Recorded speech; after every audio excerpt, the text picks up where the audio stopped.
আগের ভিডিওতে আমরা যে একটা ৬-৭ মাসের বেবির জন্য যে ফ্রকের কাটিং পার্ট দেখে দিয়েছিলাম, আজ আমরা তার স্টিচিং পার্টটা দেখে নেব। প্রথমেই আমরা ফ্রন্ট সাইডের গলার ডিজাইনটা করে নিচ্ছি। আমরা এটা রাউন্ড নেক দিয়েছি, দেখতে পাচ্ছেন। এবার এটার জন্য আমরা পট্টিটা কেটে নেব। দেখতে পাচ্ছেন আমি একটি কাপড়ের উপর এই নেকটাকে রেখে তারপর আমি এর শেপেই একটা পট্টি কেটে নিলাম। এবার আমি আপার পার্টটা সোজা এবং পট্টিটা উল্টো দিকে রেখে এটা সেলাইটা করে নেব 1 কোয়ার্টার ছেড়ে। এবার সেলাইটা হয়ে গেলে আমি ছোট ছোট কাট লাগিয়ে নিচ্ছি। এবারে এইভাবে আমি একটা চাপ সেলাই দিয়ে দেব।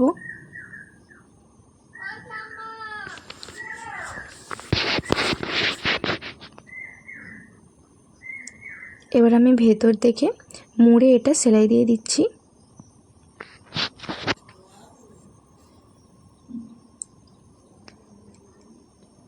আবার একটা চাপ সেলাই দিয়ে দেব।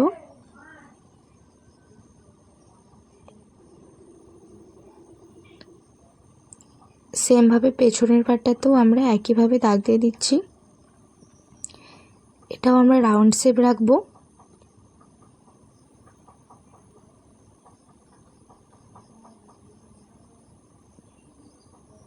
সেম ভাবে এটাও আমরা একইভাবে পট্টি লাগিয়ে রেডি করে নিয়েছি। এবার আমরা কাঁধটা সেলাই করে নিচ্ছি। দুদিকেই একইভাবে ডবল সেলাই দিয়ে দেব। আমাদের আপার পার্ট এখন রেডি হয়ে গিয়েছে। এরপর আমরা টেকেন দিয়ে নেব। একইভাবে আমরা দুদিকেই দুটো করে টেকেন দিয়ে দেব।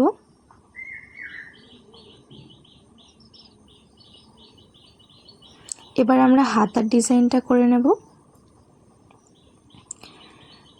হাতার ডিজাইনটা আমি অনেক আগেই একবার ভিডিওতে দেখিয়েছি। সেম ভাবে আমরা হাতার ডিজাইনটা করে নেব। এবার আমরা লোয়ার পার্টটা যেটা কেটে রেখেছিলাম 9 মেজারমেন্ট করে, সেটার এক ধারটা যেটা খোলা মুখ সেটা আমরা সেলাই করে নেব, ডবল সেলাই করে নেব এটা। এরপর এর মাঝামাঝি অংশটাতে আমরা একটা কাট লাগিয়ে নেব।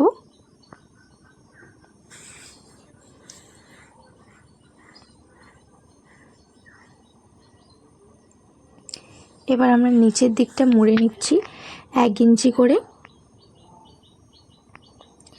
লোয়ার পার্টের পুরোটা এভাবে আমরা নিচের দিকটা 1 ইঞ্চি করে মুড়ে নেওয়ার পর আপার পার্টের আবার মাঝ বরাবর, যেমন লোয়ার পার্টের মাঝ বরাবর টেকেন দিয়েছিলাম একটা, সেভাবে আপার পার্টেও একটা কাট দিয়ে দেব।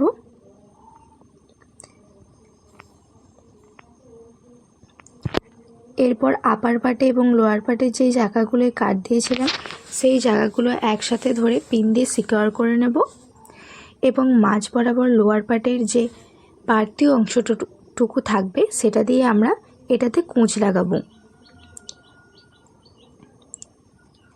এভাবে ছোট ছোট প্লিট দিয়ে পিন দিয়ে সিকিউর করে নেব।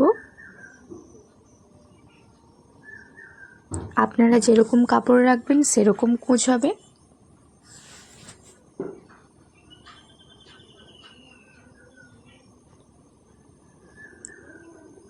এভাবে যতটা বাড়তি কাপড় থাকবে প্রত্যেকটাতেই আমরা প্লিট দেওয়ার পর এবার আমরা সেলাই করে নেব। দেখে সেলাই করতে হবে যাতে পিনের উপর সূচটা না পড়ে। এভাবেই আমরা ডবল সেলাই দিয়ে দেব।